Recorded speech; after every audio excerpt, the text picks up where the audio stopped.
"You're the owner of this car, right?" I nodded, not thinking much of it as the mechanic looked at me, his eyes slightly hesitant.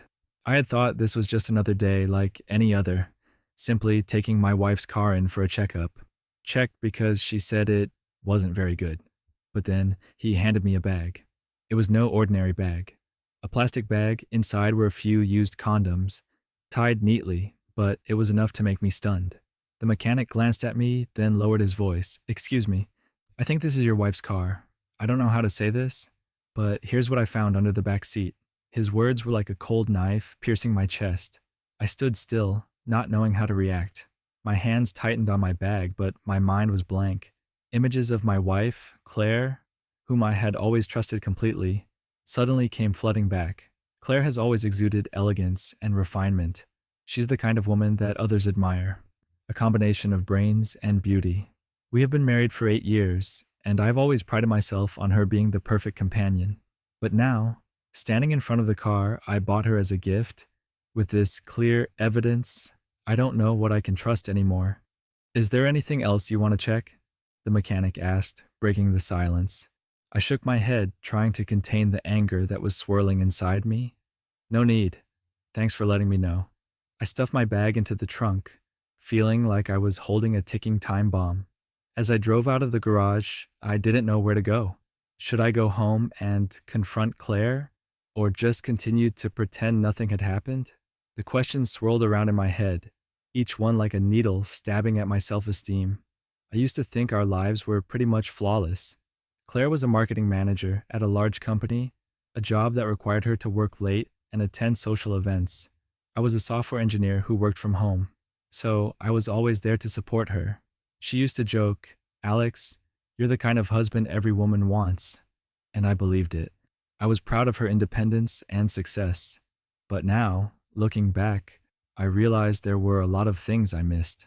A few months ago, Claire started coming home late more often.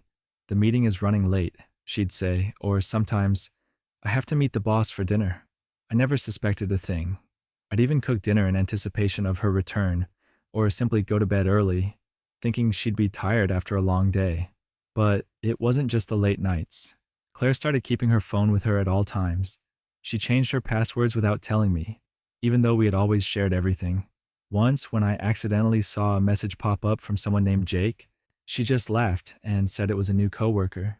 "He was just a little too enthusiastic," Claire explained. I believed.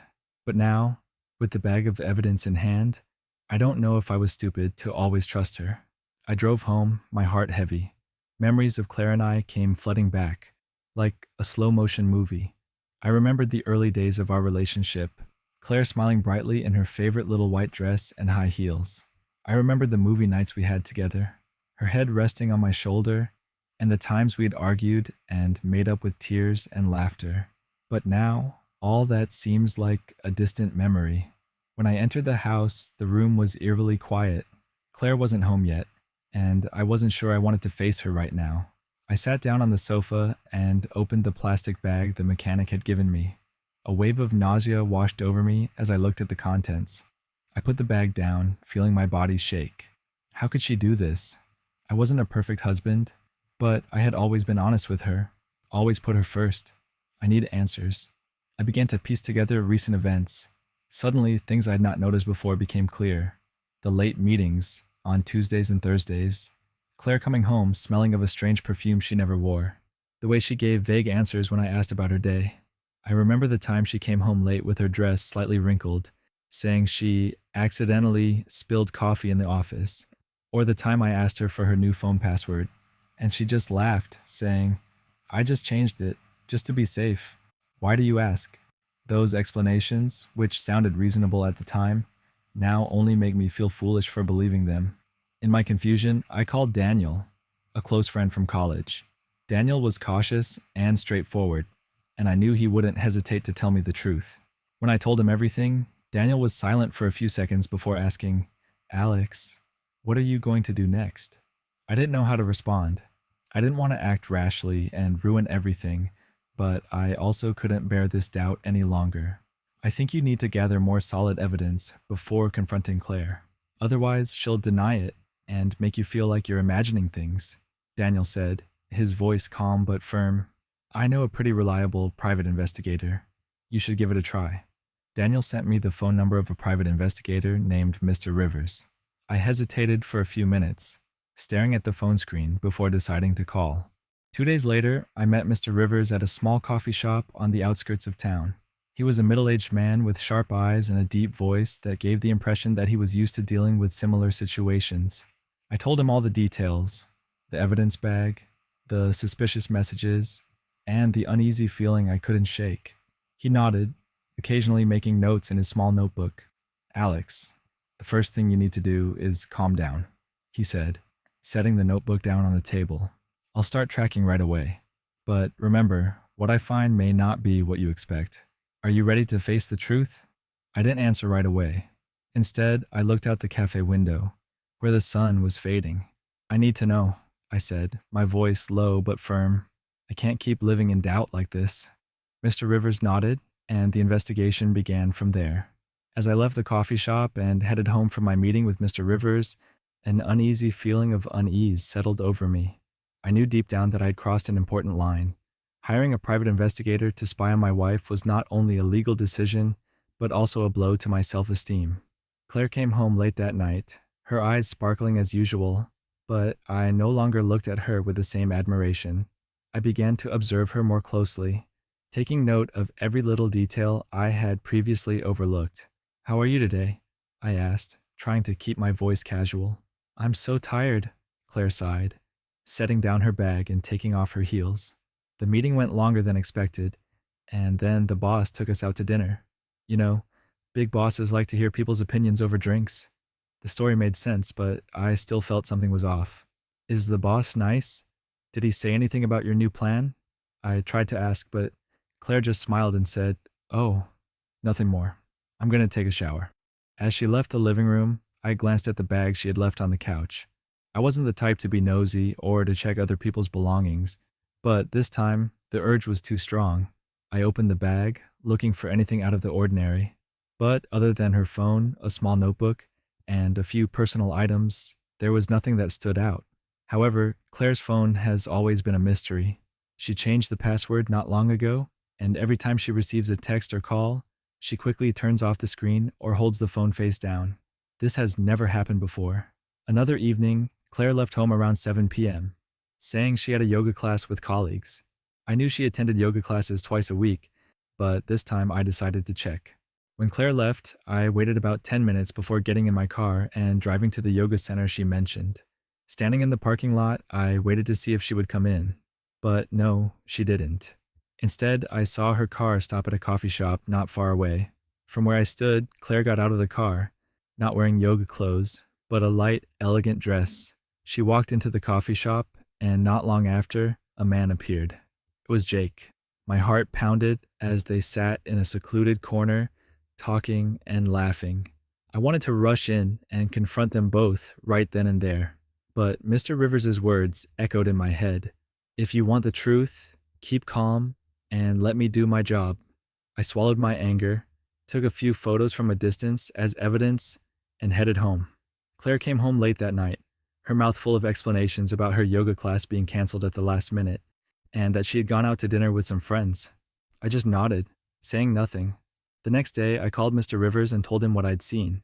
He said it was an important first step and promised to follow up with Claire more closely. For the next few days, I lived in a state of constant waiting. Every time Claire picked up her phone to text or receive a call, I couldn't help but stare, trying to find clues in her facial expressions and eyes. But Claire remained calm, sometimes even smiling at me as if nothing had happened. A week later, Mr. Rivers called me back. He said he had seen Claire and Jake meet up 2 more times, at similar locations. Each time, the conversations were friendly, but there was no sign of anything more than friendship. "Alex, I think we need more time and a little luck to find clearer evidence," Mr. Rivers said. I agreed, but the feeling of unease in my heart grew. A week after I agreed to continue Mr. Rivers' investigation, he called and asked me to meet in person to discuss. When I arrived at his small, simple office, a feeling of tension gripped me. "We have some more information," he said, pushing a file toward me, "but not enough to be conclusive." I opened the file. Inside were photos taken from a distance, Claire appeared in each frame, now leaving a coffee shop, now entering a fancy restaurant. But what stopped me in my tracks was that in each of them, Jake appeared too. They met quite often, Mr. Rivers said, his voice calm but weighty. But there was no overt action. We are trying to find more evidence. He also noted that Claire frequently left the office during her lunch break and drove to areas far from the company. He once followed her to an art studio. According to Claire, she had said she was taking a painting class to relax. That seemed plausible, but the strange thing was that the studio offered classes for couples. Do you know who Claire goes to school with? Mr. Rivers asked. I shook my head. Claire never said anything about who she went to school with. Over the next few days, Claire continued her suspicious habits. Whenever I asked about her work or schedule, her answers became more smooth, but also less truthful. One night, Claire came home later than usual. She came in wearing a thin coat, her high heels looked a little rumpled, and on her scarf there was a faint scent of men's cologne. A scent that was not mine. I couldn't help it any longer. What's that smell on your towel?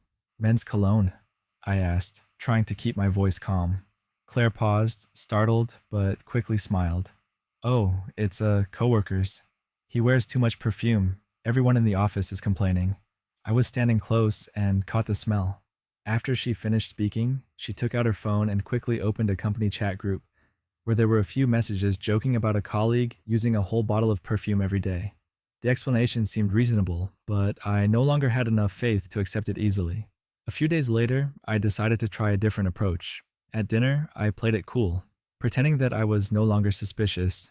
Claire, I see you're busy these days. Does it seem like work is getting more stressful?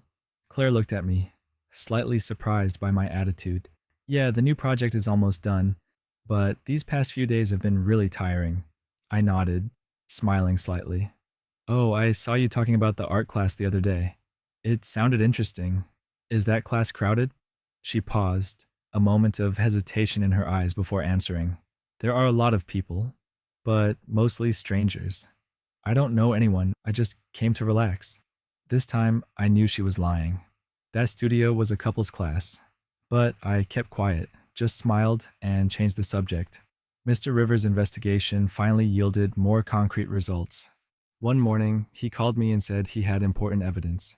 He recounted that Claire left the office during her lunch break and went to a small hotel in the downtown area. There, she met Jake. The two checked into the hotel together and didn't leave until nearly 2 hours later.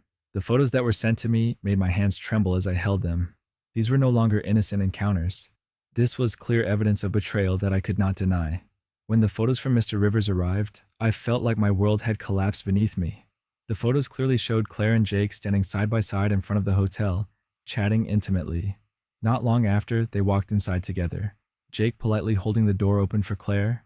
2 hours later, they emerged, looking relaxed, laughing, as if nothing had happened. I sat motionless in front of my computer screen, staring at the photos. Part of me didn't want to believe that this was real, that Claire, the woman I'd loved and trusted for 8 years, could betray me. But the evidence was clear. I printed out the pictures and put them in an envelope, leaving them there as a reminder of what I was facing. That evening, Claire came home late as usual. She walked in with a tired yet cheerful smile, as if nothing special had happened. "How was your day?" I asked, trying to keep my voice casual. "Fine, but I'm so busy," Claire said, hanging up her coat and setting down her bag. "I want to go to bed now. I'm so tired." I lost my patience. "What about Jake Miller? Does he make you feel better?" Claire froze. Her eyes widened, looking at me as if she had been caught red-handed.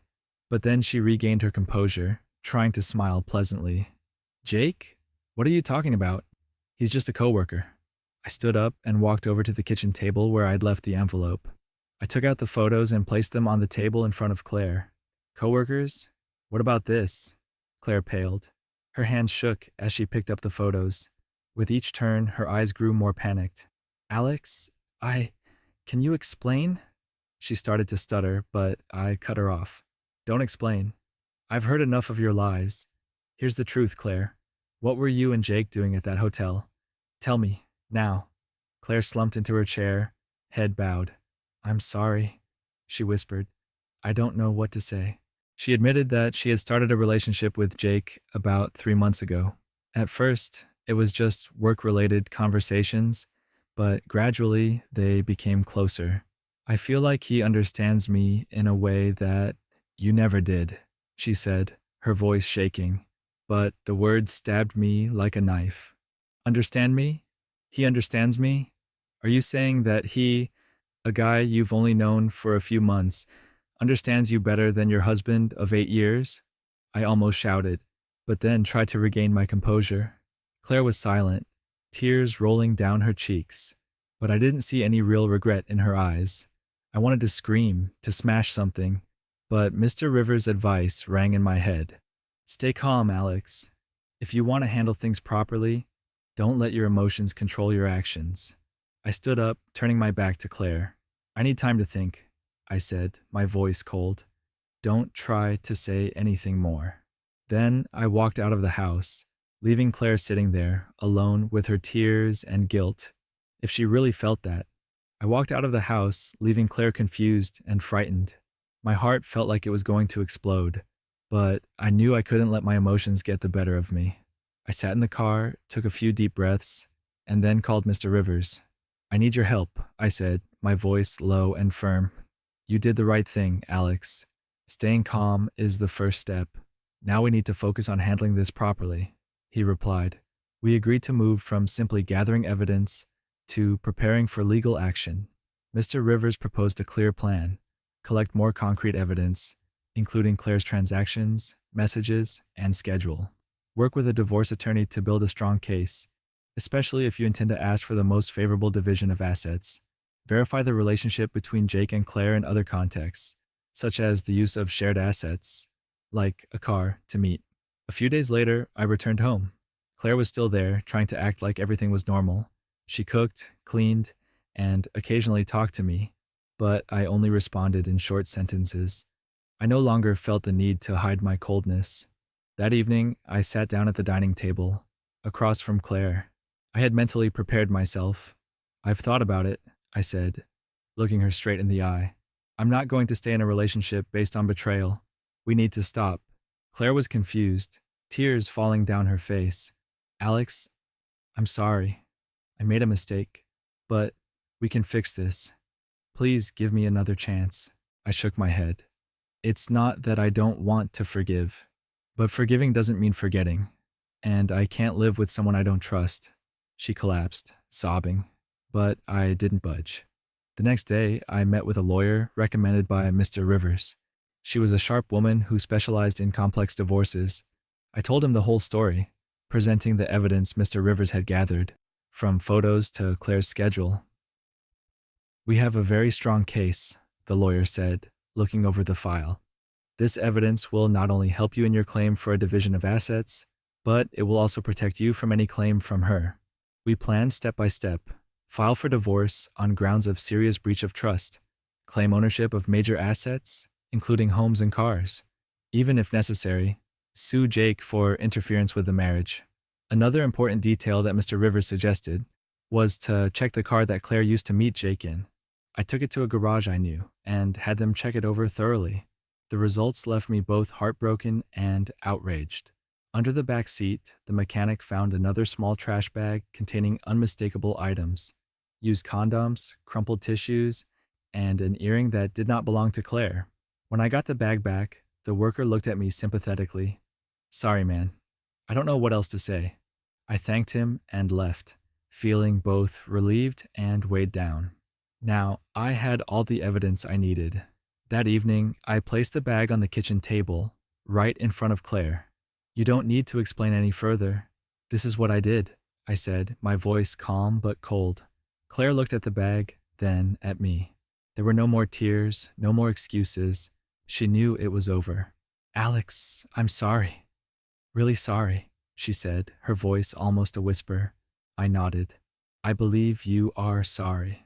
But sorry is not enough to erase what happened.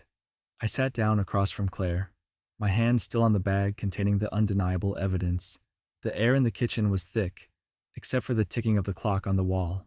Claire looked at me, her eyes tired and empty, but no longer panicked. We can't go on like this, Claire, I began, my voice calm but firm. I tried to understand, to give you a chance to explain. But you didn't just betray me. You broke the trust we'd built over the past 8 years. Claire was silent, her eyes red. I know I was wrong, she whispered, her voice choked. But, Alex, I don't want to lose you. We can fix this. I swear I will change. I shook my head. Don't swear, Claire. Don't make promises you can't keep. I saw everything, the texts, the pictures, the evidence in the car. You didn't just betray me once, but multiple times, deliberately, with a plan. This wasn't a momentary mistake, Claire. This was a series of decisions. My words cut through the air like a knife. Claire sobbed, but I no longer felt any tenderness. The tears were no longer a sign of regret, but a last-ditch effort to hold on to something that had been broken. I want you out of the house, I said, my voice cold. Immediately. You can take what you need, but I will not let you stay here another day. Alex, please. Claire stood up and walked closer to me. We can talk. We can go to marriage counseling. You don't have to push me away like that. I took a step back, keeping my distance. There's nothing more to say, Claire. It's clear. We're getting a divorce, and I'll make sure everything is handled fairly. But I don't want you here anymore. Claire had no choice. She packed her things in silence, tears falling on each item she packed. I sat in the living room, not wanting to see the scene, but not leaving the house either. I needed to make sure she left without any delay. As Claire reached the door, she turned back to look at me again. I know I have no right to ask for more, but please, Alex, think about what we had. Don't let this completely destroy our good memories. I looked at her, feeling nothing but emptiness inside. Those memories died with your betrayal, Claire. Go. She walked out the door, dragging her suitcase with her. As the door closed, I slumped back into the chair, feeling like a weight had been lifted from my chest, but at the same time, a cold void had been left behind that could not be filled. After Claire left, I sat in the empty house, conflicted. Despite the pain, I knew I had to move on. This wasn't just about ending a marriage. It was about protecting myself and making sure I didn't lose everything I'd built. The next morning, I met with my attorney to begin divorce proceedings. She carefully reviewed all the evidence that Mr. Rivers and I had collected. Photo of Claire and Jake at the hotel. The message from Claire's phone that I copied. Physical evidence found in the vehicle. We have a very strong case, the lawyer said, his eyes sharp. However, I need you to be prepared. Claire may not take it easily, especially if she intends to contest the property or defend it as a mistake. We agree to file for divorce immediately on the grounds of gross marital misconduct. I also request ownership of the house and the car. Do not share any additional assets beyond what Claire contributes herself. If necessary, claim compensation for mental distress, based on evidence that her actions caused me severe psychological harm. When Claire received notice of the divorce, she called me. For the first time in days, her voice was no longer weak or apologetic, but angry. Are you trying to destroy me, Alex? She yelled into the phone. I'll accept the divorce, but it's not fair that you want everything. I kept my voice calm. Fair, Claire? Fairness is something you destroyed when you decided to betray me. The first court meeting was nerve-wracking. Claire looked tired but confident, perhaps because her lawyer had told her things could turn around. But my lawyer had prepared very carefully. We have clear evidence of a breach of trust in this marriage. My attorney began, laying the photos, text messages, and detective reports on the table. Claire's actions have not only damaged our relationship, but have caused my client severe emotional distress. Claire tried to defend herself. It was a mistake. I regret it, and it wasn't worth ruining my entire life. My lawyer replied, his voice sharp. A mistake is a one-time mistake, not a series of deliberate actions. These actions were not random. They were a series of calculated decisions. After several weeks of litigation, the court rendered its final judgment. I won. Ownership of the house and the car. Most of the assets are joint, as I have demonstrated a greater financial contribution to the marriage. A small compensation from Claire for the mental damage, though that wasn't my main goal. Claire left the courtroom with her face down, without saying a word. Jake, whom I also sued for marital interference, quickly agreed to a settlement to avoid further publicity. His career, I later heard, was all but over as the scandal spread through the industry. When it was all over, I returned to the house that I'd thought would be my happily ever after. There was a sense of relief that it was all over, but also a lingering sadness. Claire had been the person I loved the most, but now she was just a painful memory. I sat in the living room, looking through our old photos. Then I folded them, put them in a small box, and placed it in the corner of the closet. My life has turned a new page now. Claire and Jake are great lessons, but also scars that I will carry forever. The matter ended in court, but the aftershocks continued to affect all of our lives. Claire, once a role model for success at work, was now shunned by her colleagues. News of the divorce proceedings spread quickly through the corporate world. I heard that she had quit her job just a few weeks after the verdict. A mutual friend who had run into Claire told me that she was trying to start a new life in another city. I didn't feel happy or sorry about that. To me, it was just an inevitable result of the actions she had chosen. Jake was not spared. The marital interference lawsuit severely damaged his reputation. The company where he worked decided to fire him after the evidence was leaked. Once a confident and successful man, Jake is now a shadow of himself, trying to hide himself from the scrutiny of society. For me, life after divorce was not easy. Although I had gained most of my assets, I could not deny that I'd lost a large part of my faith in humanity. I started therapy to deal with the emotional turmoil that the divorce left behind. Therapy helped me realize that trying to hold on to a picture of a perfect marriage was only hurting me. Claire was no longer the woman I fell in love with, and I had to learn to let go of unrealistic expectations. I also learned to focus on myself. Work became a refuge, helping me regain confidence in my abilities. I completed a software project that I had put on hold for a long time and quickly received recognition from the client. Success at work did not completely relieve the pain, but it helped me realize that I still had value and control over my own life. As time passed, I began to feel lighter. The house that had once been a place of painful memories became a place where I could start over.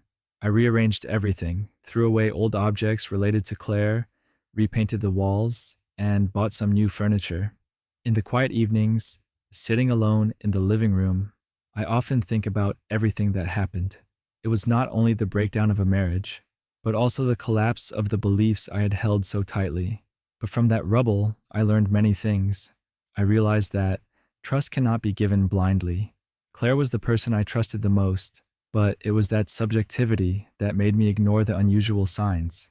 Sometimes leaving is the best way to protect yourself. As painful as it was, the decision to divorce was the only way for me to regain my peace and self-respect. People aren't perfect, and everyone makes mistakes. While I don't condone Claire's actions, I've learned to accept that she's just a human being with her own weaknesses. One day, while sorting through old documents, I stumbled upon a photo of us together. Claire was smiling brightly in her white dress, and I was standing beside her with the confident smile of a man who thought he had found his happily ever after. I picked up the photo, looked at it for a long time, and then gently placed it in the bin for disposal. Happiness is not something that lasts forever, and sometimes it needs to be rebuilt from the ground up. I started to socialize more, reconnect with old friends, and even try new things like learning photography. These changes made me feel freer and more energized. I don't know what the future holds, but I know that I'm ready for it. The divorce wasn't the ending I wanted, but it gave me a chance to start over. A chance I was determined to take. Life doesn't always go according to plan, and sometimes the most painful things bring the most valuable lessons. Looking back, I no longer feel angry or bitter. Claire, after all, taught me that the value of a relationship is not in its length, but in its sincerity. Now, I don't seek perfection anymore. I only seek honesty and peace from others and from myself. And in my heart, I knew I was ready to move on to a new chapter.